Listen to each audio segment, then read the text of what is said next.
Bwana Yesu asifiwe. His Excellency the Deputy President and baba yetu wa Mlima Kenya, tunakupenda and we appreciate you. Archbishop Harrison Ng'ang'a, baba yetu wa imani, pamoja na mamamu Reverend Lucy. Kwa jina naitwa Bishop Ben Ng'ang'a kutoka kanisa la Chosen Generation Church Nakuru.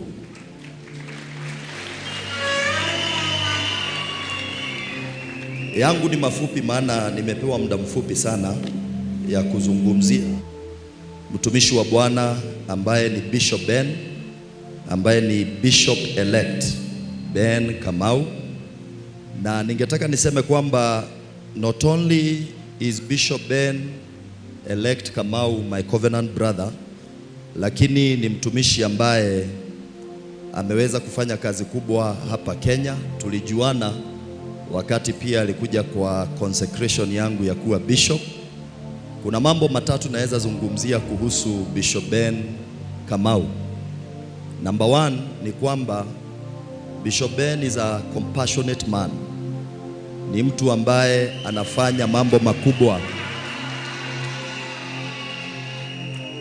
Jambo la kwanza amefanya ni kwamba amejenga Lord's Store, na ni ameintroduce mambo ya Lord's Store hapa Kenya. Amejenga moja hapa na pia akaweza kujenga nyingine, tukawa na yeye tukalaunch the Lord's Store Nakuru. Tuko na Lord's Store Kitengela na tuko na Lord's Store nyingi zimefunguliwa kwa sababu ya maono makubwa ambayo Bishop elect akonayo kuhusu mambo ya kusaidia watu ambao wasiojiweza hapa Kenya. Jambo la pili ni kwamba tunajua kwamba kupitia huduma yake kumefunguliwa compassionate groups hapa Kenya. Mfano ni kwamba hapa Nairobi kuna kikundi ambacho kinaitwa the Compassionate Brothers. Nakuru pia tuko na kikundi kinaitwa the Compassionate Business Community. Na juzi Bishop elect amekuwa Nakuru akiweza kuwakaribisha kwa huu mkutano, na watu wa Nakuru wakajitolea 1 million. Hiyo kikundi ikasema inakuzindikisha na 1 million kutoka Nakuru. Viongozi wao wako hapa, kina Jack the CJ Bike, kina Alex, kina George East Africa. Hao ni wale ambao wanatuongoza wakiwa na Elias kule Nakuru, kwa sababu ya the compassionate gospel ambayo askofu mtarajiwa amekuwa kihubiri Kenya. Ya mwisho nitasema kwamba Bishop elect amekuwa na mzigo mkubwa wa kusaidia watu wagonjwa. Amewapeleka India, watu wengi wamepona. Hata juzi tuko tunaangalia kijana mmoja alikuwa na ugonjwa ambapo angefariki kama hangesaidiwa, na sasa mpaka leo ako hai. Tumeona nyumba zimejengwa kupitia ministry ya Bishop elect Ben, nyumba nyingi.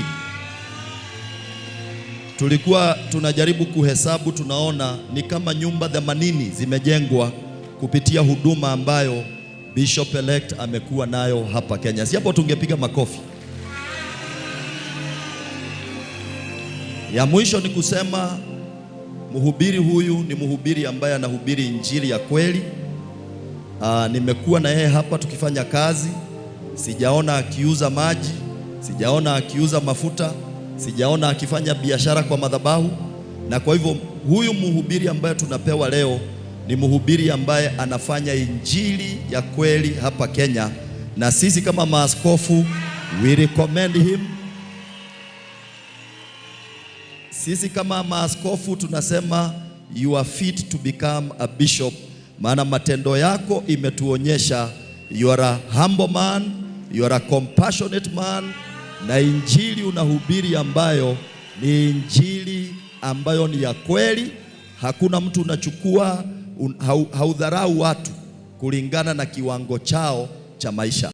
Na kwa hivyo Archbishop our father, we recommend you this man to become a bishop of JCM churches.